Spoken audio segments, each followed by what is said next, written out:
Одан кейін бұл оразаның тағы оразаға байланысты бір хадисті айтып өтіп, одан кейін оразаға кімдерге парызы болатын жағында айтып өтіп, одан кейін жоғарыдағы намаз оққан аятымыздың бір-екі несін айтып өтсек болады. Және де оразаға байланысты аяттар бар. Пайғамбарымыз саллаллаху алейхи ва саллям айтады: "Куллу амали ибни адама юдаафу". Адамның дейді, істеген бүкіл іс амалы дейді, Аллахтың разылығы үшін істеген қандай бір құлшылығы болмасын, тарының салмағындай бұл. Құлшылығы болмасын, оған сол сауабын арттырам деген Құдай Тағала. Әл-хасанату биашри амсалиха иля саб'амияти ди'фин. Және ол жақсылығы дейді, бір жақсылық істесе, Аллах Тағала оның артықшысы 10 еседен 700-ге дейін арттырам дейді, Аллахтың қолында. Мысалы, бірақ ол мұсылманның ниетіне байланысты.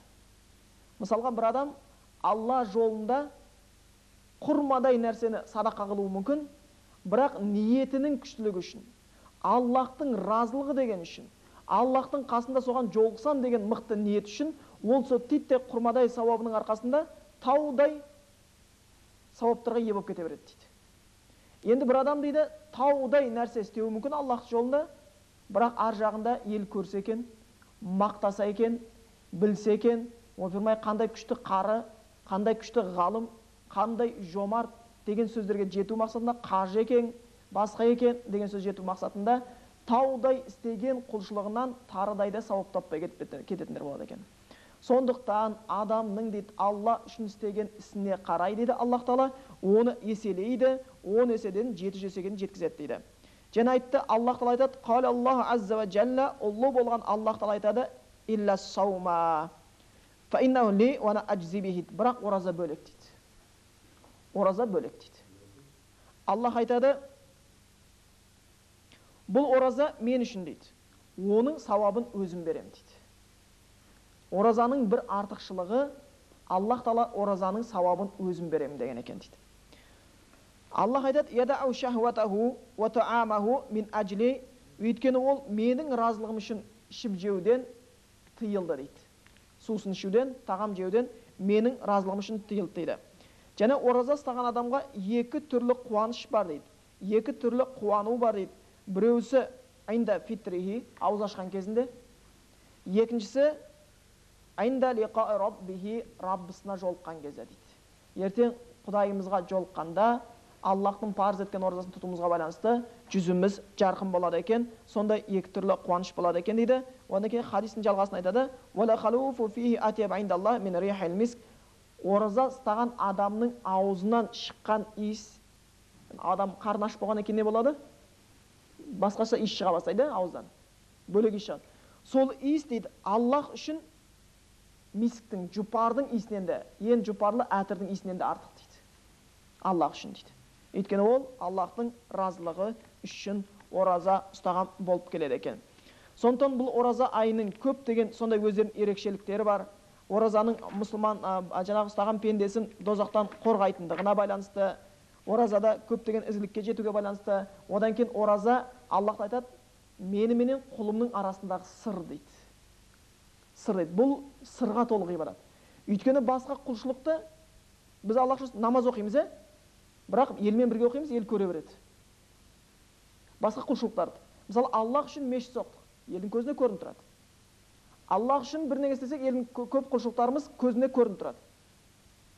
Аллах үшін қажылық істесек, ел көріп тұрады бәрі барып келгеніңді. Қарсы алдынан. Аллах үшін ораза ұстағаныңды Алла ғана біледі екен, басқа ешкім білмейді. Сен айтасың, ораза ұстап жүрмін дейсің, бірақ ішпей жүрсің ба, жемей жүрсің ба, оны Алла біледі.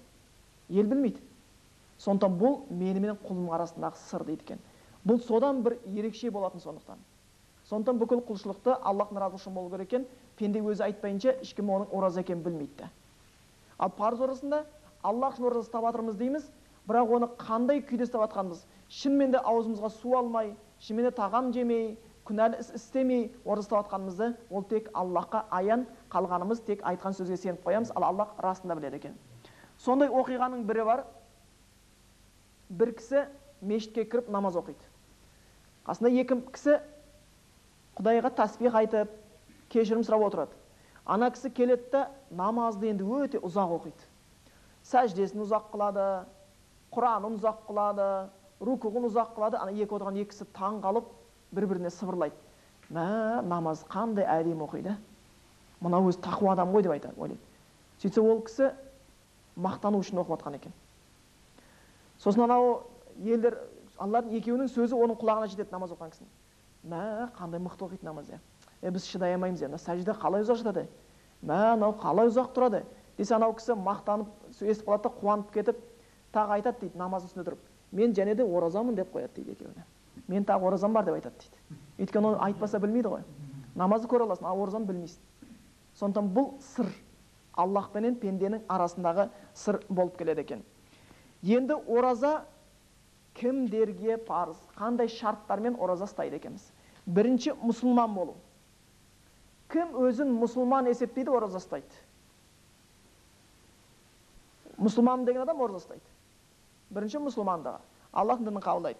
Екінші шарты ораза ұстаудың ақыл есі бүтін болуы. Жындымын десең, ораза ұстамай-ақ қой. Мен бір шәригім жетпейді десең, ораза ұстамай-ақ қой. Рұқсат. Ақыл есің бүтін ба, ораза ұстау керексің. Мұсылман дейсің бе өзіңді? Кәфір емес. Ораза ұстау керексің. Ақыл есің бүтін дейсің ба? Онда ораза ұстауың керек екен. Одан кейін үшінші шарттардың біреуісі балағатқа жету. Балағатқа жетудің шариғат бойынша жолдар бар, бірақтан енді оңай болу үшін оны жаңағы жаспен өлшеген. Қыз балаға 9 жастан, ұл балаға 10-12 жастан деп келеді. 12 жастан дейді, біріне де 14 жас дейді, бір жаста қыз балаға 10 жас дейді. Осы жастарда балағатқа жеткеннен бастап ораза парыз болады. Одан кейін ұстамаса жауап болады, қарыз болып кете береді. Құдайдың алдында міндетті орындамаған болып қалады. Сондықтан ілгері кеткен күнәларымыз болса, Аллахтан әлбетте кешірім сұрайды екенбіз. Шариғат бойынша балағатқа. Енді балағатты кішкене тереңірек түсіну үшін бұл жаспен келді ғой. Сіздерге енді ұлы сөзде ұяттық жоқ дейді. Негізгі балағатқа жеткендігін, ұл баланың балағатқа жеткендігінің 3 белгісі болады. Ол бала алғаш беліне ұрық байласа, соған қарап біледі екен. Жасты әдеп үшін айтады. Осы бір. Екіншісі, болмаса әуретті жеріне түк көріне бастаса, осы. Егер ұрық шыққаны шықпау мүмкін біреуде. Бірақ түк көрінсе содан. Үшіншісі, ол да бұл да болмаса, жаңағындай 12 жас деп қояды екен. Жасты сол кезде алып көреді. Үшінші орында жас. Бірінші орында жаңағы нәрселер. Одан кейін барып үшінші орында. Балағатқа соған қараймыз. Қыз баланыкі бойында енді етек кір деп қояды ғой. Соны көре баса балағатқа жеткен. Одан кейін оған міндет намаз оқу. Ораза ұстау міндет. Болмаса түк көрінуі, яки болмаса ол да бұл да болмаса, онда ол қыз баланы 9 жастан міндеттеп шариғатта қойып қояды екен. Ол да үшінші орындағы істерің болып келеді екен.